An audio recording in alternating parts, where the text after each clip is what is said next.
Hello, this is video log 32 on the 9th of October 2017.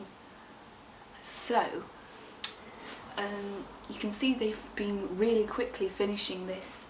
I'll just move out of your way. They've been really quickly finishing this, and I think they are going to beat the deadline, which is great, because builders generally have a reputation of dragging projects on a lot longer, and it'd be really great to have the house back to myself without having, you know, a bunch of noise and drilling above my head constantly every weekday all day. So I'm really looking forward to the project being finished. Okay, let me tell you about my day then. So today I've been very tired. I think things just catch up with me. I sort of lay down in bed feeling exhausted, and fell asleep for another sort of 3 or 4 hours this morning, and sort of couldn't seem to wake up. As soon as I sort of slightly woke up, I didn't have the energy to get up. I just lapsed back into sleep straight away, which is something that happens to me quite a lot. But anyway, by this afternoon I managed to wake up a bit, and after lunch I decided to go out in my wheelchair to the local park and look for something to sketch. So I got to the park, and this is the bag I've been using for university, my projects, and I keep my sketchbook and pencils and things in here.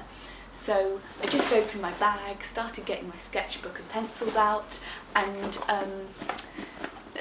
at that time there was just a woman walking past me with 3 primary school aged children, and it was really funny because one of them was holding up their school bag like this and pointing at me, and it was the exact same bag, and the mother started saying to me about how all the other kids at school had wanted his bag. It's sort of got a map of the world on it, and then it's got these funky sort of orange trim. So, I mean, at this point I felt I had to admit that I had bought the bag for myself from the children's section of Marks and Spencer's, despite the fact that I'm 25 years old. So when I said that, she said, "Oh yes, that's where I got my son's bag, but they don't make them anymore. I bought this a while back, just when I applied for my illustration course almost a year ago, because I was thinking by buying the bag I'd be forcing myself to commit to then doing it, and I don't know if it's worked, but it seems to have, or it hasn't done any harm anyway." So that was that, and then I did find some sort of children from the local secondary school sitting around under a tree, and they looked quite interesting, so I decided to do a little sketch of them.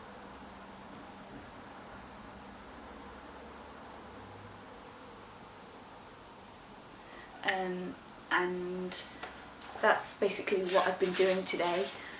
And apart from that, I've got something quite sad to talk about, which is that my dog Siku, he has Addison's disease, and he needs really expensive treatment for it, and this is difficult, and we can't afford to keep getting him the treatment. The insurance has been paying for it up to now, but we've just about reached, within the next month or two, the maximum that the insurance will pay out for his condition, which is Addison's disease, and without the medication he'll die, and because I'm too disabled to work, I can't really earn any money to pay for the medication, and I feel terrible about this, really terrible. But I think I'm going to have to look for a new home for him. I mean, it's awful. He is definitely part of the family and a companion to me, and I've had him about 2 years now, since I adopted him from the pound where he'd just been dumped after the dog warden found him and they couldn't find his owners, and I've even got a tattoo of him on my leg. So, you know, I love him, I really love him, and he's such an interesting creature, and he's just so intelligent and everything, but I need to spend all the money I have on like wheelchairs and other medical equipment for myself, and I just can't afford to pay like £200 a month for him to get these blood tests and all that sort of thing, and his injections that he needs to keep him alive, and his daily tablets. So I don't know where I'm going to begin looking for someone that can afford to take a dog that needs that kind of expensive treatment.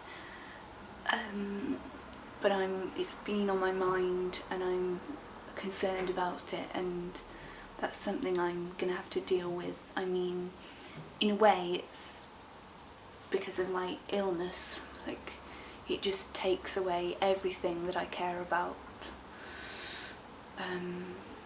But I just have to be pragmatic, and it's much better to find him a nice home now than run out of money and run into problems in a month or two. So if anyone knows any good ideas, please let me know, and I'll have to think about it and ask on some of the Malamute owners groups that I know. So I think that's it for today. This evening I'm going to write a letter to the gastroenterologist to sort of explain what tests I think would be helpful, and explain about my Ehlers Danlos Syndrome and how that causes like the sort of stomach symptoms that I've got, because I don't think he's aware of that at all. So I'm just going to be proactive about that, and hopefully that'll achieve something. I know by now that you really have to spell it out to a lot of the consultants that you see, especially with a rare disease like Ehlers Danlos. So that's it for today.